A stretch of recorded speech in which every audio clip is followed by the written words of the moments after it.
Today I'm going to revisit a subject that I never thought I would, the 8-track. Now specifically, recording onto 8 tracks. Now I've never been a fan, I don't think that's a secret. I don't really have anything against them, I just think they were a great idea but maybe just not well executed. It seems the technology never really advanced like some others did. Now my main complaint with the 8-track is the lack of any type of real physical experience with them. You can't see the tape or the mechanism working.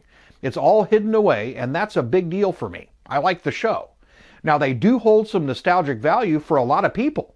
My friend Kevin is one of those people. Now he recently purchased a really nice Panasonic TNT player. Now you guys have probably seen those all over the internet, and he is really excited about it. Now he recently produced his own album as well, so I thought it would be kind of a neat gift to make a copy of that album onto 8-track for him.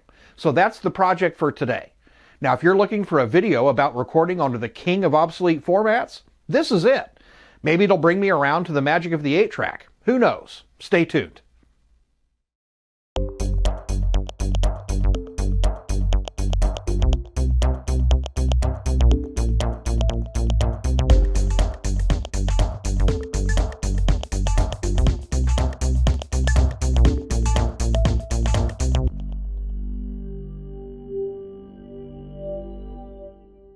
Now I already own an 8-track recorder. It's a Craig, it's decent quality and it works fine. Now I don't use it very often, so it'll probably be wise to go ahead and give it a clean and lube before we get started. So that's what we'll do first. I want to be sure I don't give someone a gift that sounds terrible. So the first thing I want to do is start off by taking the feet off the bottom of this unit. That's what actually holds the case to the body, and it's just 4 screws to take the entire thing apart.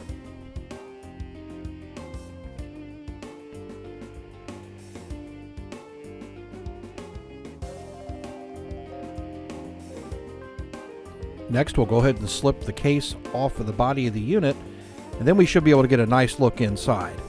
Now, I noticed right away that my counter belt was missing, and I was a little bit confused because I figured I'd have caught that the last time. I couldn't remember anything.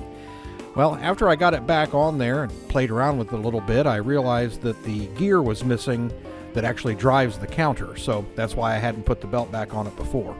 So, live and learn, sometimes you forget what you're doing. Now the next thing I need to do is lubricate the shaft. Now this shaft here is what actually moves the head unit up and down to select the tracks.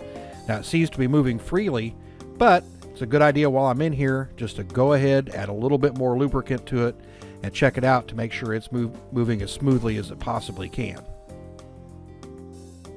With that all lubed up, we can double check, make sure that the mechanism is working properly. Looks like it is, it's not skipping a beat.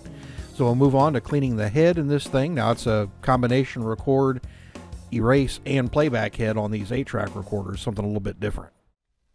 Now you can buy just about anything new nowadays. Brand new production cassette tapes, you can buy brand new open reel tapes, but 8-tracks haven't been produced in decades.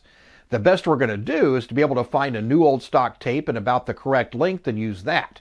I'm not really interested in trying to re-spool my own with new tape. Now fortunately, there are still plenty of those out there on eBay, and I found this Maxell. It's an LN8T46. It seems most of the blanks that I could find were either 80 or 90 minutes long, and his album is just under 40 minutes, so I didn't need one quite that long. This 46-minute tape should be just about right.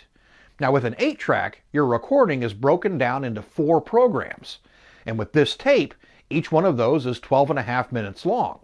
Now that should be perfect for what we're doing. Now a problem that we run into with old 8-tracks is the foam pressure pads tend to disintegrate over time, and this one is no exception.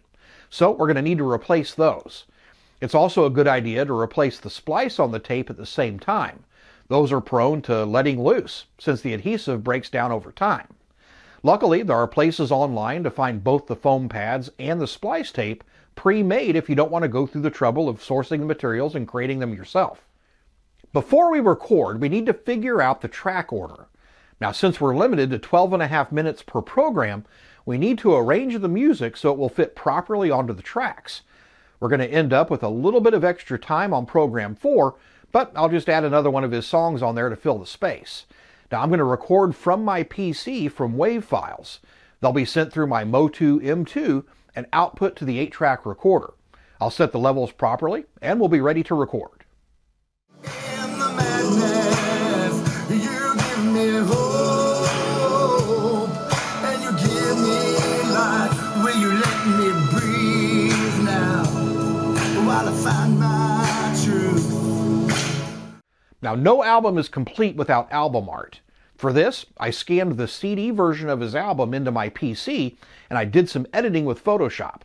I added a section for the end of the 8-track, and also a space for the program listings. Then I printed the label using a color laser printer, made a few quick cuts with a razor, and we have a nice label that fits properly onto the cartridge. Now, I'm pretty happy with how it turned out. I think it looks nice, it sounds great, and I'm pretty sure it's going to make his day. Now, if you enjoyed this video, how about hitting the like button and giving me a subscribe? It really helps the channel. So what are your experiences recording or listening to the 8-track? Honestly, this video has given me a little bit more appreciation for a format that I had long dismissed. Will I be going out and buying more 8-tracks to listen to? Probably not. They just don't have that connection for me personally. But I won't dismiss them so easily in the future. But what about you? Let me know in the comments about your 8-track experiences, good or bad. Now that's all I have for this week, and I look forward to seeing you again next time. Happy listening.